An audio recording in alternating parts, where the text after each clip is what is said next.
Ny tranobentatsaha moa zany dia tokony araha-panjakana midika fandraharana établissement public caractère administratif. Mitondra ny hevitra ny tantsaha amin'izay verina fa tokony fampandrosoana ny fotoana ambanivohitra ary miaro ny tombotsoa ho an'ny tantsaha. Nisy fanambarana ny mezimezy nataon'ny président république momba ny hoe tao amin'ny forum voalohany fanekeny fahasiana ny forum ary meny avy amin'izay dia ny fanampena manokana ny tranobentatsaha.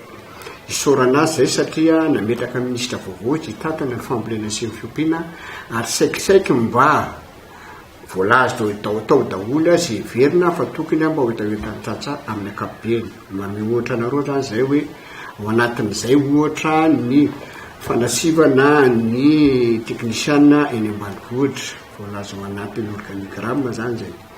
Ny fanasivana nametrahany zareo service manokana hitatana ny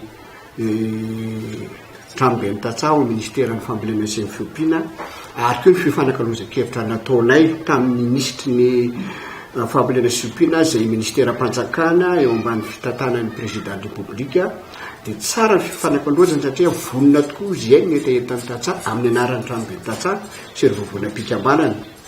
Ary indrindra mitovy ny hevitra amin'ny hoe andao amin'izay jerevana zay anatsarana ny faharipianan'ny tantsaha. Fiatsarany faharipianan'ny tantsaha zany ny tena tanjona dia voapita zay ary hitanay fa manana finiavana anao an'izay ny ministera ny fambolena sy ny fiompiana amin'izao fotoana izao dia ministera-panjakana rahateo ka dia nataony eo zava-dehibe zany.